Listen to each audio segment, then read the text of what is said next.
Hello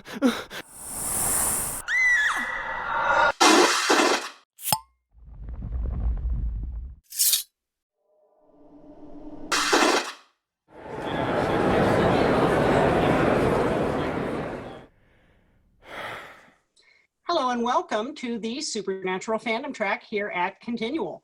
I'm your host, Gail Z. Martin, and tonight we're going to talk about why there's no singing in Supernatural, and there absolutely is. The role of music in Supernatural. So let's let our panelists introduce themselves. Michelle. Hi, I'm Michelle Crowley. I am a lecturer of communication studies at Northern Kentucky University. I teach popular culture as well as the various communication classes. And Stuart.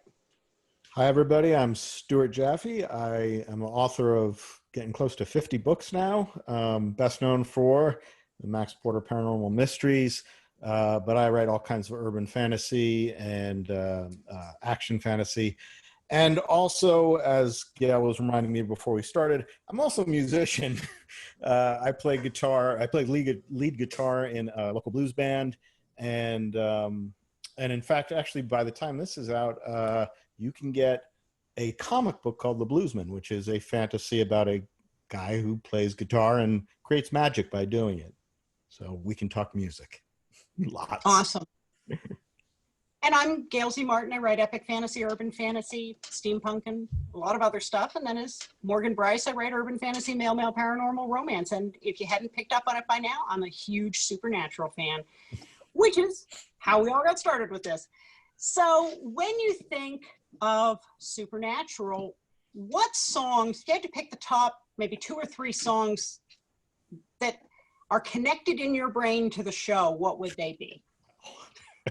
I think everybody knows what number 1 is. Yeah. Yeah, we don't even need to talk about that one. Which a lot of out there is Carry On My Wayward Son. Which, while we're apparently not going to talk about it, I do want to throw this out because I found this fascinating. Is I think just about everybody has always assumed that song is a religious song about Jesus and God and these things, but it's absolutely not, and has nothing to, like the guy who wrote the song, whose name is out of my head right this second, has said it has no religious connotations from what his mind when he wrote it. But there's tons of religious Imagery. Yeah, I could get iconography out of my head, but I knew that was wrong. Well, it's interesting. I remember when Kansas's album with that song on it came out, and it was originally used in the movie Heroes, starring Henry Winkler as a Vietnam vet with PTSD and, coming back bitter and angry about the war. And so that was my first exposure to it. He was the wayward son. He was the one who was going to finally find peace. And then for a long time in my mind, it was very associated with my character, John Mark Vahanian, who is another very wounded hero. And that was always kind of my little secret song for John Mark, was that he was my wayward son. And now Supernatural completely laid claim to it, and I can't hear anything else. How about you, Michelle? What does that song bring to your mind? I'd heard it. I grew up listening to a lot of classic rock, and well, at the time it was considered oldies. I guess that's no longer a good term for it. And it was just another song that was just on the radio station's repertoire. But then when season 1 final episode came out, and it's like, oh yep, that's Supernatural right there. Well, and I love in the episode fan fiction where they have Supernatural the musical, and of course they do this impossibly high version of the song because it's a girls' school. But that moment that Jared and Jensen played so well, you see it in their faces like the first time they actually ever saw themselves in the song or saw it being about them, the characters. just played so beautifully because we've known it all along. And also that's the song has never actually been in the show. Like it's never been on, the radio or anything. Right. It's always just been the finale episode's recap music, correct? Yeah. Yeah. Yeah. It was funny during, while we're all dealing with current unpleasantness, Jared and Jensen and a number of the cast did quite a few podcasts and videos. And one of the ones they did was with the band members of Kansas. And it was funny listening to them talk about the show and the song, because one of Kansas's band members said, yeah, we were slow picking up on it at first, but we looked out in the audience and, usually our audience is kind of our age. And we start getting all these much younger girls in the audience. And we're wondering why.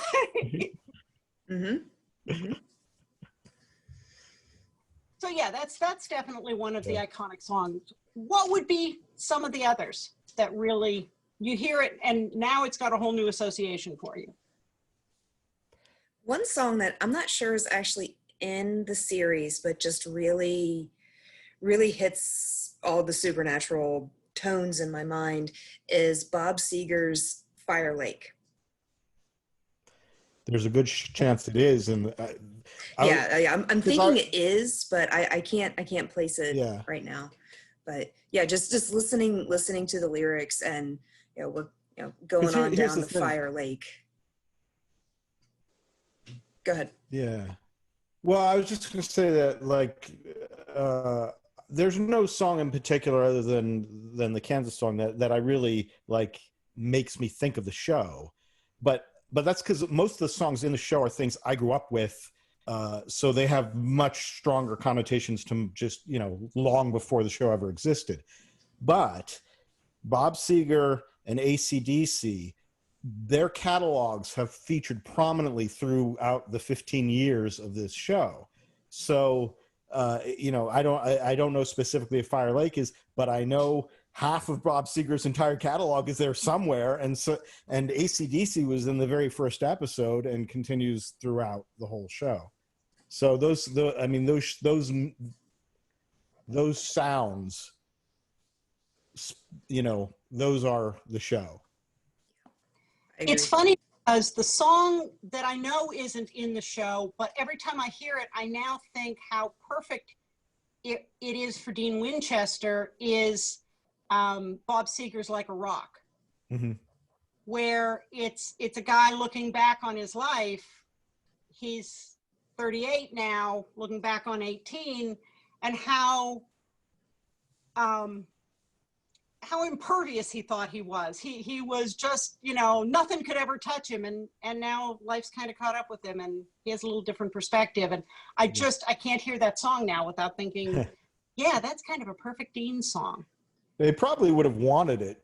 And my guess, because I forget what car company uses that for or did years ago. Chevy. So they probably either still have the rights to it, or the Krepke and the producers were just like, people associate that too much with, people at least who are Generation X are going to associate that with that commercial. Of course, it is. Well, they do drive a Chevy, so yeah, but it'll pull it. So when you put music in a show, there's different ways you can use it and what you're trying to do. But the one thing you don't want to do is pull people out of the show, unless you're doing something like Scooby Natural, where you want them to remember something specific elsewhere. So I think that may have been why. But who knows? I think it's interesting. You were saying that a lot of the songs, because you grew up with them, obviously they're the soundtrack for your life first. So they have other initial emotional resonance for you. You and I are, we've come up through a lot of the same things, but I didn't listen to that kind of rock when I was a teenager, even though it was new then. Yeah. My 20-something son has taken me to task for not having listened to the good stuff. Well, you could just tell your son, I wasn't a stoner. I wasn't going to listen. You know, there were the cliques and groups, and I was not the best person when I back then. I did things I didn't do. You know, that wasn't what I was listening to back then. And so I've gained a whole new appreciation for classic rock and the bands that were a little, you know, too hard for my 17-year-old self. Mm-hmm. So for me, Rock of Ages is the Stall Cemetery song in Swan Song when Dean pulls in to die beside Sam. I don't have any other association. Right. So now that music is completely supernatural. That's really interesting. Because like, just as you say that, as you mention the song, the first thing I think of is the video, watching that as a kid, and then tracing over, somebody had put the Def Leppard thing in on the desk at school, and I was bored and just start, you know, either that or it was Def Leppard and Led Zeppelin were on every desk. You know, it's just, they were cool iconography that you could just trace over 17 times until it started to dig into the desk. So yeah, that's for me, the very little of the music is specific to that show. Really only Carry On My Wayward Son. And I think part of that is because it's always associated with the recap of the season. You hear that and it's like, here we go for the last episode of the season, you know, and that kind of thing. So it's that, I think that's part of why that song, there are a lot of reasons, but I think that's one of the reasons that song does connect, for me at least. But yeah. End of the season is always a highly emotional time. And so, you know, associating those emotions with that song, that's definitely, that'll definitely get it stuck in your head that way. I think two of the other recap songs that just hit me like a gut punch, one was, you know, the mid-season finale song that they used, which was Bob Seger's The Famous Final Scene. It's like, oh my God, you had to go there. That's also when it was during Kevin's funeral, was when they were playing that song too. And then at the end of, no, it was, I think, the beginning of season 5, after God's done his Thanos snap and, you know, they're getting mobbed by zombies. And they're playing God Was Never on Your Side by Metallica. Motorhead. Sorry. See? By Motorhead. And obviously I didn't grow up with this song, but I'm going, oh yeah, it just hit me in the heart. I mean, that is such a perfect song. Mm-hmm. Yeah, they've done that kind of thing many times where they have, it's not just sometimes it's the song itself, but sometimes it's just the title of the song that's making a comment on what is going on. And also how a lot of their episode titles are song lyrics as well. You know, the episode before, I think it's 1 or 2 before Swan Song, is 2 Minutes to Midnight. And the first time I saw that, I'm like, that's a song lyric. I forget who it's by, but I know that's a song lyric and I know what that's about. So, and it was kind of like an early Easter egg, I guess. Mm-hmm. Yeah. All along the watchtowers. You know, they've done a lot of song titles or slightly twisted song titles. And sometimes it's just such a mood piece.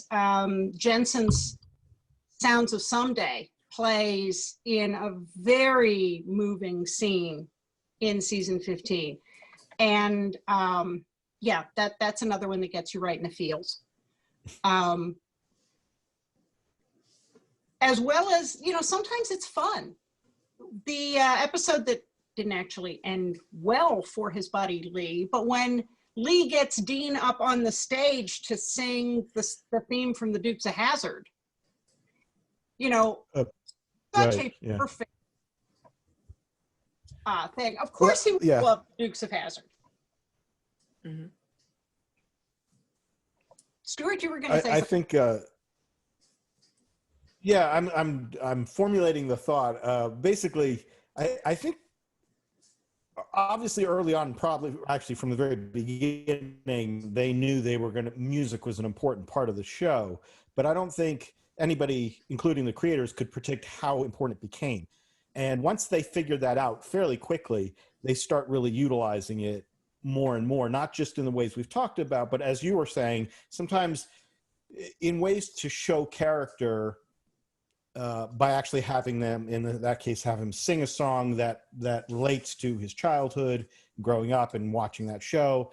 And one of the things that's like that, I think, was there's an episode with Garth where his ringtones are all these like really cheesy rap songs, including, Hammer's "You Can't Touch This," and it's, I think not only is that comment on Garth and it's just a funny moment, but it also is I think when they use music like that, it really stands out because that's not the music of the show. Mm-hmm. The few times Sam is ever allowed to play anything, it's definitely not the music of the show. Until Vince Vincenti, then because he likes hair metal. Well, and in the episode where Jack stopped everybody from being able to lie, one of Dean's ways of knowing that people could lie again was he asked Sam who his favorite singer was, and Sam couldn't deny liking Celine Dion. But we do at one point get to see Dean sing along with Air Supply. And after he got turned into 14-year-old Dean and re-aged again, he admitted that maybe Taylor Swift wasn't terrible. And we know that Bon Jovi rocks on occasion. I think it's interesting in that the time period that the episode of Dean turning into his younger self and then turning back, I think that also marked a pretty significant part in the show as well. As I feel like that they really started using more current stuff, because I know whenever the Wayward Girls were, not necessarily the episode, that any of the ladies were on the screen, there was things by like the Pretty Reckless, and while still in the rock genre, it's still very current rock music. And previous seasons to, what would that have been, season 9, season 10, we were dealing with the Mark of Cain, we wouldn't have had that as much current rock music or music in general in the show. And so it was really a turning point of, maybe this new stuff isn't so terrible. Mm-hmm. Well, and one of the other moments that just made my jaw drop was when we first meet Lisa Berry, who's playing Billy the Reaper, and then later the new Death, and she's singing over a dying person, and man, she can belt it out. And that moment is just so perfect, and she's got such a great voice that it really kind of makes you stop, which reminds me of probably one of the best character introductions in the series, when we meet Old Death, Julian Richings, and the music playing as he's walking down that street in Chicago. And again, they have some genius people doing the music, because some of it is much more spot on than it misses. Yeah. Apparently the person singing "Oh Death" with Julian's entrance there is "Oh Death" was I believe it was a production assistant, and they were just kind of messing around at one point, and I guess it was Kripke heard the recording of it, and he goes, this right here, right now, this recording. And that's, it was almost like an off the cuff thing that happened, how we ended up with that.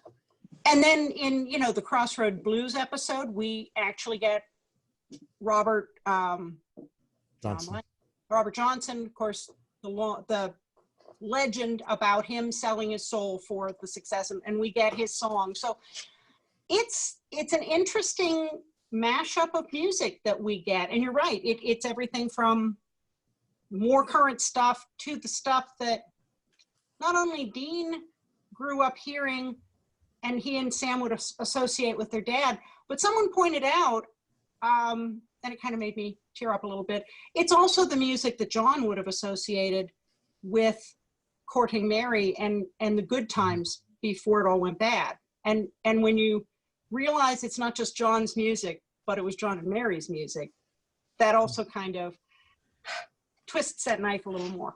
I also Which might be one of the reasons that Sam is, gets on Dean in the very pilot episode, because, you've got the classics of mullet rock. And because, Dean had that relationship with John and Mary where Sam didn't. Mm-hmm. So that's a sucker punch right there. Yeah. Well, I also like the fact that I know from interviews that Krupke is just a classic rock lover, and that's why it's that way. I mean, at the very basic level, he just wanted to use the music he loves. But as any writer knows, that you might put something in for one reason, but your subconscious will put it in there for other reasons, and layers come out. And you're mentioning Robert Johnson's Crossroad Blues. Well, Robert Johnson is, besides just being famous for that song and the few others that he recorded, that is the precursor to classic rock. Eric Clapton was actually, his version of Crossroads is of that song. And many of the, especially when the British really, the whole British invasion happened, and then years later the second wave of it came and all that. That was all based on blues music, going all the way back to Delta blues, like Robert Johnson and Fred McDowell and all those people. So the fact that is essential music for a show, which is all about those kinds of crossroad deals and Hellhounds. That's another famous Robert Johnson song, is Hellhound on My Trail, which I'm pretty sure they used, if not the actual song, a version of it. How could they not? But so I just think that's really neat, how those deeper levels of just like the history of rock relates to the history of these monster hunters and what they're doing within the realm of the show. I find that fascinating. And actually, stop me if I'm speaking too much, but I have another related thing to the idea of these multiple levels, because it's my favorite episode, is the Groundhog Day episode, which every day starts with Heat of the Moment by Asia. And there are so many reasons that's the perfect song to start with, besides the fact that it's both a song that Dean will hate and like at the same time. Which is, but having to hear it over and over. But it's this is one of those cases where I don't know if they chose that song making these conscious connections or whether it was unconscious. But that song came out during the height of MTV's powers as a music maker. Videos were really still, or just getting to be really important. And the video for that song, I don't know if you all can remember it, but the video is these images of the band singing and this globe spinning, but they keep getting, there's like lines going across, cutting the thing up. So you keep getting the same image, but like it's slightly different over and over, which is what the show is. The episode is that it's the same image over and over, just slightly different each time as he tries to change it. And I was like, did they mean to do that or not? I don't know. I don't know whether they were conscious of it, but on some level, somebody who is involved with choosing those songs had to say, this is part of why we're doing this song. I think it's genius. So that's what I wanted to say. Well, it's interesting because I started doing, Entertainment Weekly came out with a list of what they considered to be the 75 most essential Supernatural episodes. And I started doing a rewatch of those episodes and then writing it up, first for the Supernatural group that I run, but then also for the Winchester Family Business blog. And you can't talk about the ones they pick as being essential without also recapping the ones that they didn't pick. And then I look at what the highlights of the music are in the picked songs and the non-picked songs. So I've looked at the music a lot more than, consciously looked at the songs sheets. And I didn't realize how many times they also use classical music in the show. there's Beethoven. There's the one I just rewatched this morning because I'm trying to rewatch season 15 before they get into the last 7 episodes was the hero's journey, where Sam and Dean have lost their luck because Chuck is pissed at them, and there's a very violent cage match between a wraith and a werewolf set to, I think, Claire de Lune.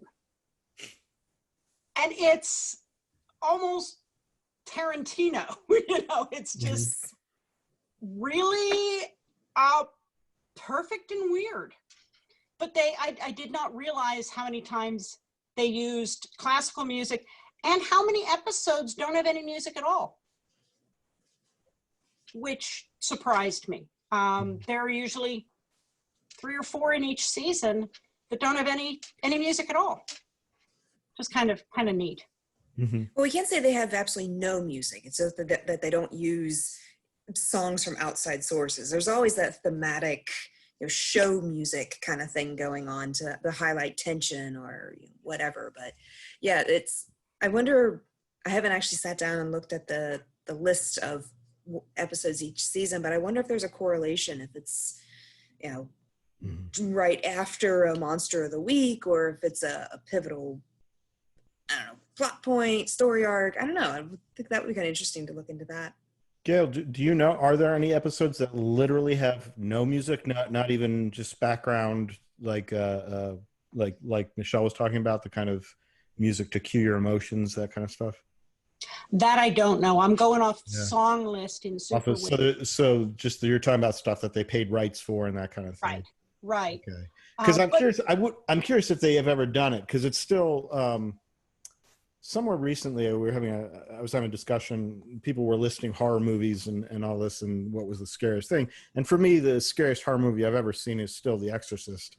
And one of the things, watching it many years later as an adult, that I noticed is that during the most terrifying scenes in that movie, there's no music. The only actual background music tends to be when people are walking, doing nothing, they're stressed out, but then you hear the piano thing going and all. But like when Linda Blair's doing her full head spinning stuff, there's just it's just the noise of what's happening, and it's terrifying.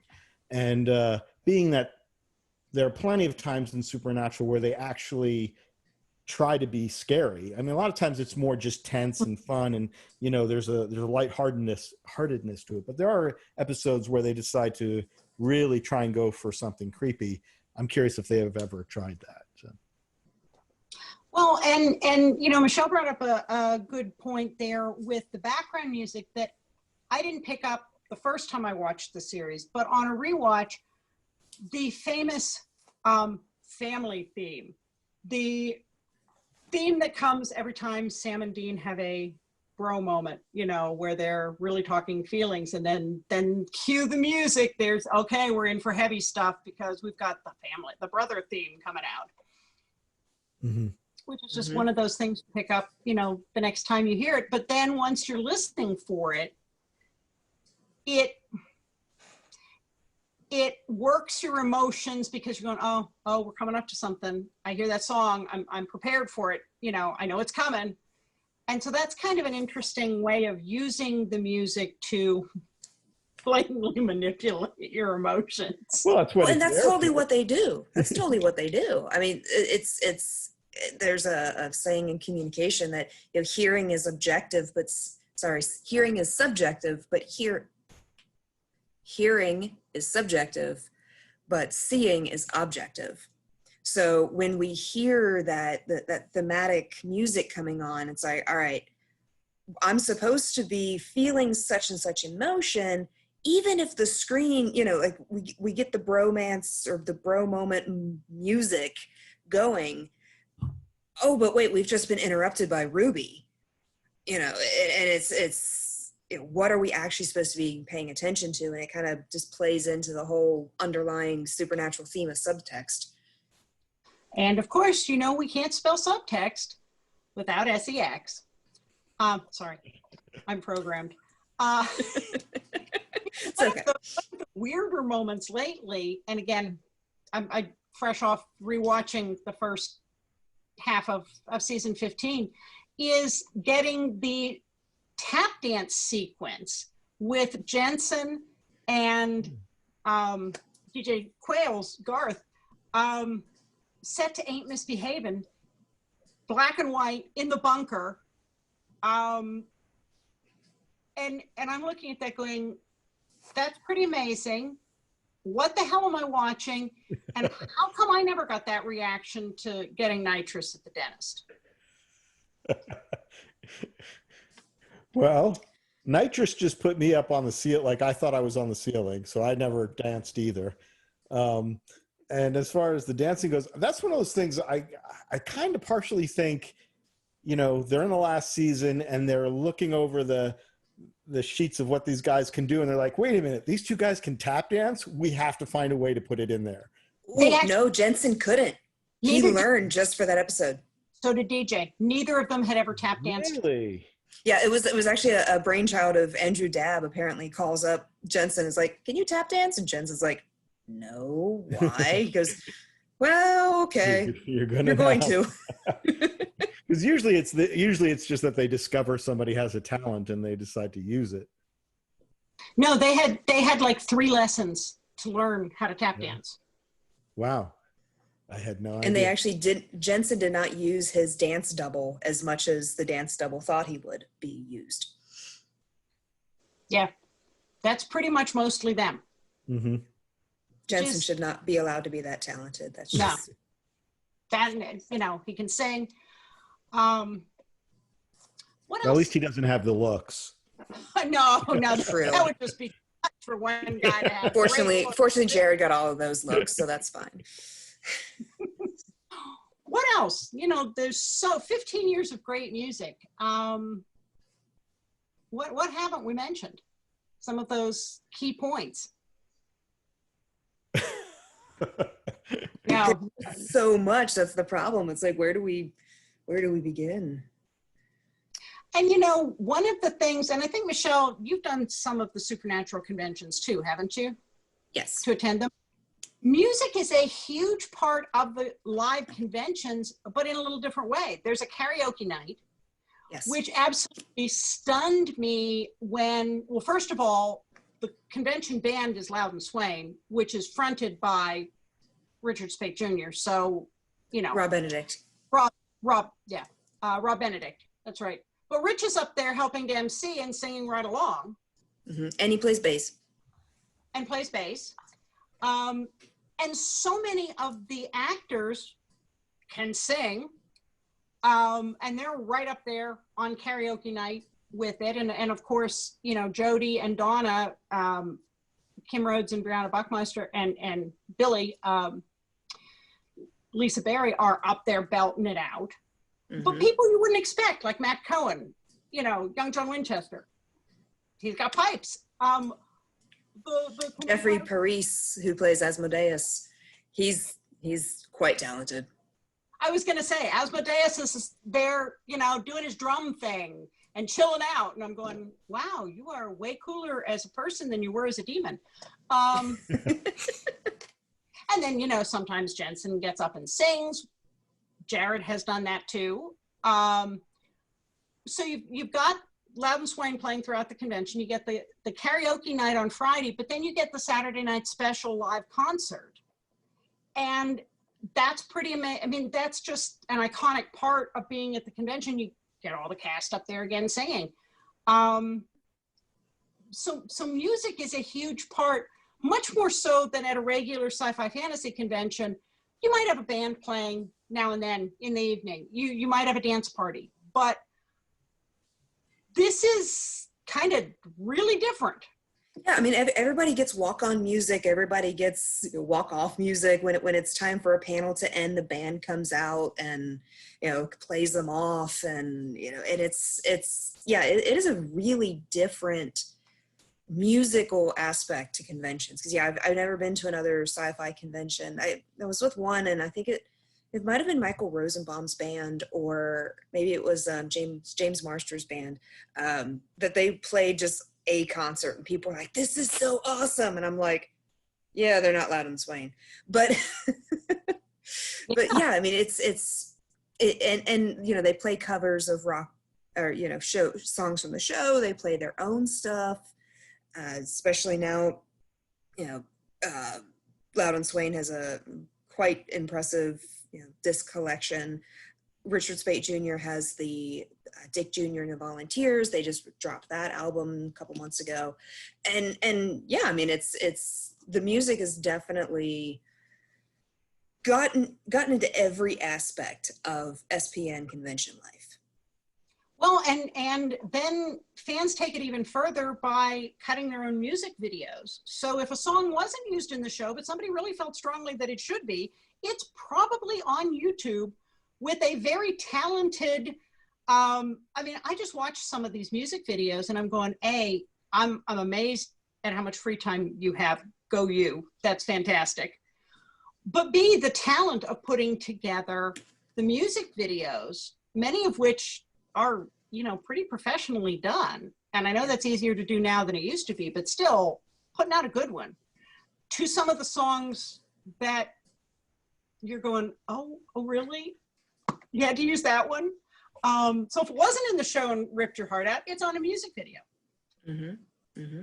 And also at the conventions, they have, at least at the creation conventions, they will have the awards for the different music videos. So, you can submit your music video ahead of time and they vote on it, and yeah, you can get cash prizes at the conventions. So it's encouraged to make your own art and to make your own music videos with the I'm not surprised that, again, once they realized how integral music was to the show, and once they decided they were going to start doing these supernatural only conventions, I'm not so. I think it's whoever started running those things, it had to be the first thing in their mind was, and we're going to have music. I mean, it's hand in hand with the show. So, and then a lot of these things, I know through Gail just how deep the rabbit hole goes for these things, and You're welcome. but the depth of the SPN family and how they all you all have each other as well as the show, you know what I'm saying? So I'm not surprised to hear that these types of videos, people start working on them, putting their time in. It's a creative outlet that's connected to something, to a group. And, I just, it makes a lot of sense to me as I'm hearing it. I mean, it's part of why music exists and works for everybody. It's a way to pull everything together. And it's also, Michelle, you were saying you've been to other conventions where music is not as prevalent. And certainly the conventions I've gone to are not just supernatural. There's so many different fandoms. You couldn't possibly pick a song that everybody wanted, but with supernatural, you get up there and put up Kansas and suddenly everybody's going to run to the stage, Yep. And also when you're at those other conventions and they would maybe play Carry On My Wayward Son, then we're going, well, there's the supernatural fandom over there. Right. And that's how you know where your people are. Yep. It's like, all right, supernatural folks over here with me. We're cool. Yeah. I think it's funny because, one of the things that Lindsay Burness talks about a lot in all of her books about supernatural fandom is that one of the really unique things about this fandom is the true reciprocity between the fans and the cast. That, usually that's much more of a one-way thing. Other than getting our adoration and getting those great vibes from us in the audience, there's not usually a back and forth. But in Supernatural, there is. And I think we've seen a trust because of all those conventions for so many years and so many people doing the same conventions. Yeah, one of the conventions I was to, somebody came up to ask a question, said, so last week in Denver, you said this, and I wanted to follow up on that because they'd been in Denver. It's like deadheads or parrot heads, I think it's enabled the cast to try out new things and grow with a sense of you've got my back. So the first time, there's this marvelous video of Jensen playing the first time in front of a convention audience. And he said, now this is what I play for my daughter. So I'm just gonna shut my eyes and pretend you're not here. And then there's a response from the audience. He goes, shh, shh, you're not here. And that's how he got the courage at first to sing in front of 500 people. And now he struts out there like Mick Jagger. You can see them all having grown because they had a safe space to step into this new piece of them. And I think that that's really remarkable when you talk about music and supernatural, because so many of them have now come out with their own albums and explored that part of themselves with an audience they knew would be supportive and have their back. Which, Stuart, as a musician, that's got to be really important, to put yourself out there in front of a friendly, supportive audience. Oh yeah, oh yeah. I mean, that's, I'm just a small little band. We do bar gigs and all that just for fun. It's just a hobby. But there's no doubt that going out, we play, like I said, we play bars, we'll play wineries, any places like that.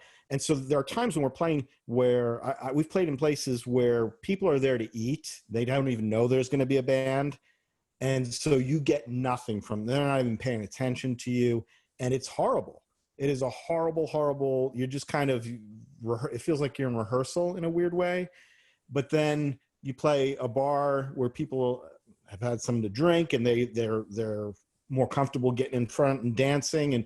And when that happens, it's wonderful, because you're getting this vibe off of them that they're really digging what you're doing, and you're playing it back. And, we'll see, I don't know if we're playing, if whatever we play, maybe it's upbeat and it got everybody out dancing, and maybe I look at the set list and there's 2 slow songs coming up, we'll cut those and keep the things moving because we're getting that energy off them.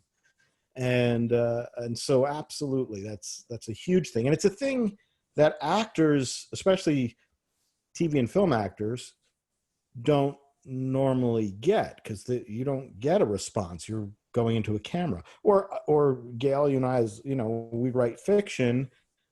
I write a book. I'm never there to see people read it and react to it. So you never know, did my joke land? Did my moment work? Did any of it, unless you happen to get a piece of fan mail that specifically says that. Usually you just know overall it worked because people are buying it or telling you they like it, but you never get direct feedback on it.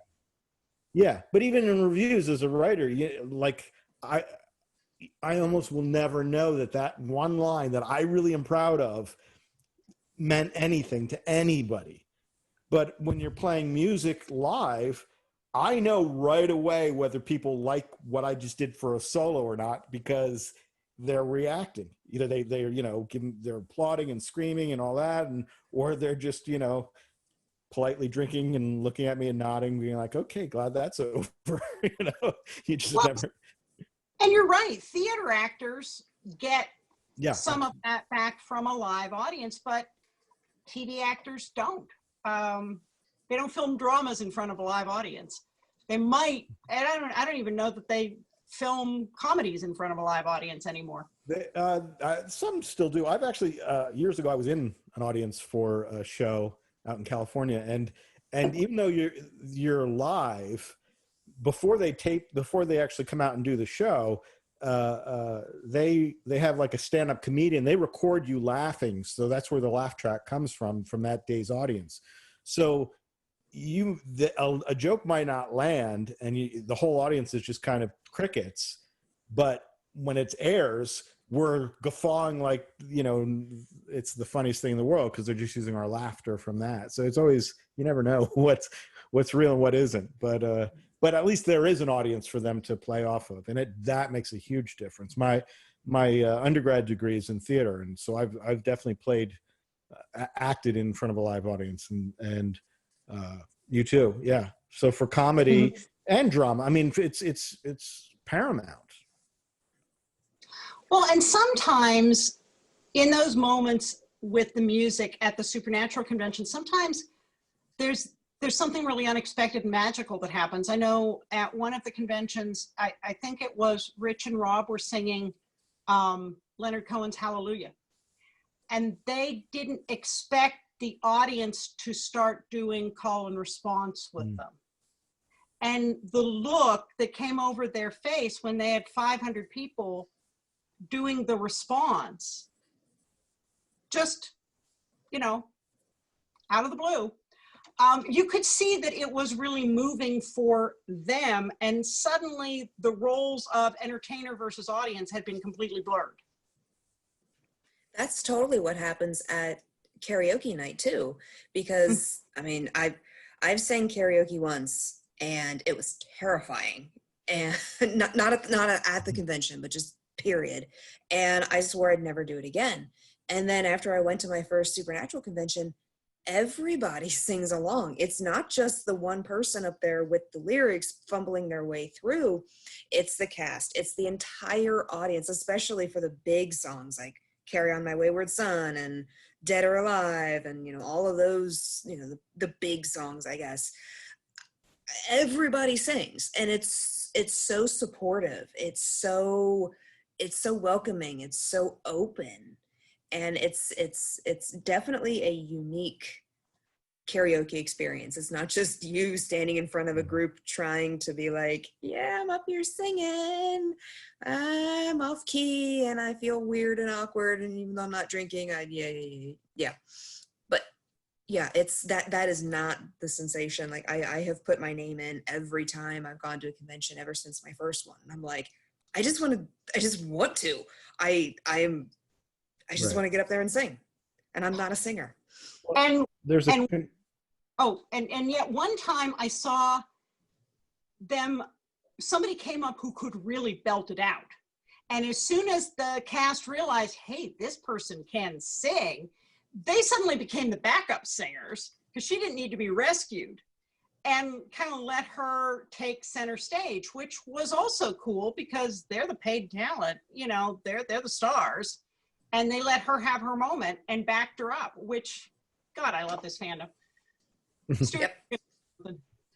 Well, I was just going to say that what Michelle was describing, you know, that's a big reason why, like, if you any concert you would go to, you know, whoever the talent is up there, at some point they're going to try and get the whole audience to sing the song that, you know, whatever their hit song is, try and get them to sing the chorus or sing with them, because there's a connection that happens with all these strangers.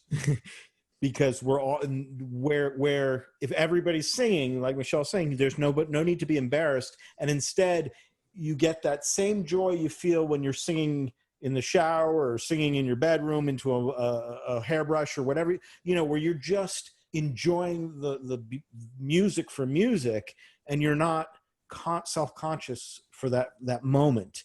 And you know, in a big concert, of course, it's dark except for on stage usually. But even if they bring the house lights up, everybody's singing, and that's electrifying, and that brings, you know, a community together, even if it's just for a short period. But then if you take something like the Supernatural community, who keeps meeting up the same people over and over and over, you know, because even as you were saying that they're like deadheads, and that's great for Jared and Jensen to see the same faces, but those people, just like at all, you know, all those science fiction conventions we go to, they're people who this is when they get to see each other, and they're going to hang out together, and they're as excited to see each other as they are excited to see the cast, and so that music is just another way that it brings it all together as a family kind of thing. Really Absolutely. solidifies the familial family bond that, you know, we can experience something as emotionally charged as music together. Well, and if you think about it, that's why music is so often part of ritual and communal music. And you have a place that is dark, where your senses are a little altered and all the emotion is heightened, and now you have communal music, and you're creating a secular version of transcendence. Everything is now a little bigger, a little louder, a little more everything's amped up. And that's exactly what, we get out of that experience. That's why conventions are so addicting. I mean, I would not consider myself a deadhead or a parrot head, but there was a time where I may have gone to one a month for like 6 months. it's like, and there was one month I didn't go. I'm like, I need my fix, man. Like, where's my family fix, man? We're all feeling it right now, no matter what kind of conventions you usually go to, and we're not, and we're all feeling it. Yeah. But, well, folks, thank you so much for being here to talk about music and supernatural and all the other weird avenues we've gone down. Tell everybody real quick where they can find you online. And Michelle. You can find me on Twitter at preheatingprof. And Stuart? You can find me at stuartjaffe.com or social media, mostly Facebook. Just look up Stuart Jaffe. I'll be.